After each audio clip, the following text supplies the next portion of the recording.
حجر بن عدی رحمۃ رضی اللہ تعالیٰ عنہ جب جہاد پہ نکلے، امیر تھے فاروق اعظم رضی اللہ عنہ کے دور میں، جب نکلے آگے کفار نے دریائے دجلہ آیا اور کفار نے پلوں کو پہلے سے توڑ دیا تھا، تو باقی صحابہ کرام نے عرض کیا امیر یہ کیا ماجرا، اب ہم کیا کریں؟ سبحان اللہ، حضرت علی نے کیا فرمایا؟ فرمایا سنو لوگوں، قرآن کریم کی آیت پڑھی، ما کان لنفس ان تموت، جو ابھی پچھلی آیت ہم نے پڑھی، ما کان لنفس ان تموت الا باذن اللہ، کوئی شخص اللہ کے حکم کے علاوہ مرتا ہی نہیں ہے جب تک اس کو اللہ کا حکم نہ ہو، کتاب موجلہ، اس کی موت مقرر ہے، تو تم موت سے ڈرتے ہو؟ چلو یہ پانی ہے، چند بوندے ہیں، نکلو یہاں سے، اللہ کے لیے آئے ہو نا، اللہ نے لڑنے کا حکم دیا، تو جاؤ اپنے گھوڑوں کو ڈال دو، پانی کے اوپر ڈال دو۔ ماشاءاللہ گھوڑے ڈال دیے پانی کے اوپر، گھوڑے پار ہو گئے، اور انہوں نے جب یہ دیکھ کیا تو کہتے دیو آمدن، بھاگو بھاگو، دیو آ گئے، بلائیں آ گئی۔ اس طرح اللہ رب العالمین نے ان کو فتوحات عطا فرمائی۔ جب وہ اللہ پہ مکمل بھروسہ کرنے والے تھے، اللہ پر اعتماد کرنے والے تھے، اللہ کے لیے لڑنے والے تھے، تو پھر اللہ رب العالمین بھی مختلف انداز میں ان کی مدد فرمایا کرتے تھے۔ اسی کو تو علامہ اقبال رحمۃ اللہ علیہ فرماتے ہیں، دشت و دشت تھے دریا بھی نہ چھوڑے ہم نے، دشت و دشت تھے دریا بھی نہ چھوڑے ہم نے، ہم سے مراد کون ہے؟ وہی صحابہ ہے نا، ہمارے اسلاف ہیں۔ دشت و دشت تھے دریا بھی نہ چھوڑے ہم نے، بحر ظلمات میں دوڑا دیے گھوڑے ہم نے۔ اور آگے بھی علامہ اقبال فرماتے ہیں کہ اے موج دجلہ تو بھی پہچانتی ہے ہمیں، اب تک ہے تیرا دریا افسانہ خواں ہمارا۔ ہاں، صحابہ کرام نے بڑی قربانیاں دی ہیں پورے دین کو، اللہ کے رسول اللہ صلی اللہ علیہ وسلم کے دین کو پوری دنیا میں پھیلا دیا۔ اب اگر کہیں وہ بھی انسان تھے، کوئی لغزش ہو جاتی ہے، بھئی آگے ہم پڑھیں گے کہ اللہ تعالیٰ فرماتے عفا اللہ عنکم، میں نے تمہیں معاف کر دی۔ ساری اللہ پاک ان کو ڈانٹتے آخر میں کیا فرماتے ہیں؟ عفا اللہ عنکم، میں نے تمہیں معاف کر دیا۔ تو پھر آج کا چوڑا کیوں معاف نہیں کرتا؟ اللہ نے معاف کر دیا لیکن آج کا چوڑا معاف نہیں کرتا۔ اللہ نے کہا ہم الراشدون، اللہ نے کہا ہم المفلحون، اللہ نے کہا ہم المہتدون، اللہ نے کہا امتحن اللہ قلوبہم للتقوی، اللہ نے ان کے دلوں کا، صحابہ کرام کے دلوں کا امتحان لیا، تقوی کا، پرہیزگاری کا، پھر چن لیا ان کو۔ اللہ تو ان کو چن رہے ہیں اپنے نبی کے لیے، اور آج کا چوڑا ان کو گالیاں دیتا ہے، ان کے کیڑے نکالتا ہے، ان کی خامیاں نکالتا ہے۔ تو ہوتا کون ہے صحابہ کرام کے خامیاں نکالنے والا؟ بدمعاش ان کے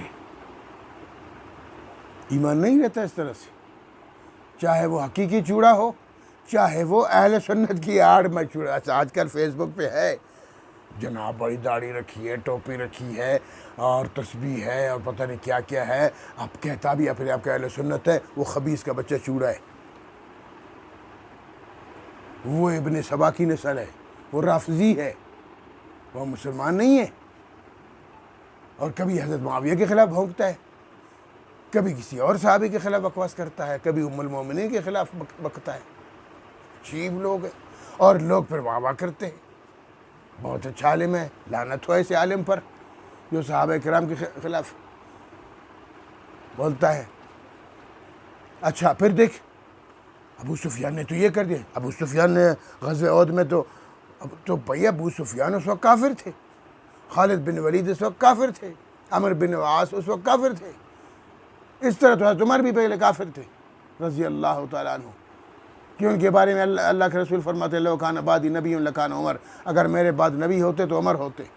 وہ بھی تو اللہ کے رسول کو قتل کرنے کے غرض سے باہر نکلے تھے کہ میں آج اللہ کے رسول کا سر قلم کر دوں گا، لیکن راستے میں نیت بدل گئی، اللہ نے ہدایت ڈالی، جا کے معافی مانگی، ایمان قبول کر لیا۔ تو اسی طرح اگر معاویہ پہلے مسلمان نہیں تھے تو بعد میں ایمان لے آئے، حضرت ابو سفیان بعد میں حضور کے دشمن تھے تو بعد میں تو محب بن گئے، دوست بن گئے، اپنی بیٹی ام حبیبہ اللہ کے رسول کے نکاح میں دے دی۔ عجیب لوگ باتیں کرتے ہیں، آدھی بات بتاتے ہیں اور آدھی چھوڑ دیتے ہیں، لوگوں کو گمراہ کرتے ہیں۔ وہ کہتے ہیں نا کہ بندے نے کہا نماز نہیں پڑھتا تھا، کسی نے پوچھا نماز کیوں نہیں پڑھتے؟ کہتے قرآن میں آیا ہے لا تقربوا الصلاۃ، نماز کے قریب نہ جاؤ۔ اچھا یہ بھی قرآن میں ہے؟ لا تقربوا الصلاۃ، نماز کے قریب نہ جاؤ. تو اس خبیث کو بولو آگے بھی تو پڑھو نا. اللہ نے کہا کہ اگر تمہارا دماغ خراب ہو چکا ہے، تمہیں کوئی مسئلہ ہو گیا ہے، تو اول فول بک رہے ہو، تو اس صورت میں نماز کے قریب نہ جاؤ. لا ولا تقربوا الصلاۃ وانتم سکارا، جب تم نشے کی حالت میں ہو تو پھر نماز نہیں پڑھنا اس صورت میں. بس اس نے پہلا جز پڑھ دیا کہ اللہ کہتا نماز نہ پڑھو، تو بس نہیں پڑھتے. اسی طرح اس طرح کی باتیں جھوٹی اور من گڑت اور ادھوری باتیں، خاص کر یہ جو پلمبر ہے، پلمبر تو عجیب عجیب بکواس کرتا رہتا ہے، صحابہ کرام کے خلاف بولتا رہتا ہے، ام المومنین کے خلاف بکواس کرتا ہے، حضرت معاویہ رضی اللہ عنہ کے خلاف بھونکتا رہتا ہے. اور بھی ایسے ہیں جو اہل سنت کا دعویٰ بھی کرتے ہیں، اہل سنت ہونے کا دعویٰ کرتے ہیں اور حضرت معاویہ کے خلاف بکواس کرتے ہیں. پتہ نہیں حضرت معاویہ نے ان کو کیا تکلیف پہنچائی ہے. اللہ کے رسول نے تو ان کو ہادی اور مہدی کہا. اللہ کے رسول صلی اللہ علیہ وسلم تو ان سے مشورہ مانگا کرتے تھے. اللہ کے رسول صلی اللہ علیہ وسلم تو ان کو میٹنگ میں بلایا کرتے تھے. اور ان کو تکلیف ہوتی ہے ہونے دو ان کو تکلیف. بدماش. اس لیے فرمایا میرے نبی کے صحابہ، نہ سستی کرنی ہے، نہ کمزوری دکھانی ہے، نہ ہمت ہارنی ہے، بلکہ صبر کا دامن پکڑے رکھنا ہے. واللہ یحب الصابرین، اور اللہ پاک محبت کرتے ہیں، پسند فرماتے ہیں صابرین کو، صبر کرنے والوں کو. بس صبر کی. بس غزوہ احد میں چھوٹی سی غلطی ہو گئی، وہ بھی کچھ سے ان کی وجہ سے تھوڑی سی شکست ہو گئی. پھر بعد میں دوبارہ اللہ کے رسول نے جب اعلان کر دیا کہ میں زندہ ہوں بنفس نفیس، لوگ جمع ہو گیا، اللہ بول دیا، کفار کو بھگا دیا.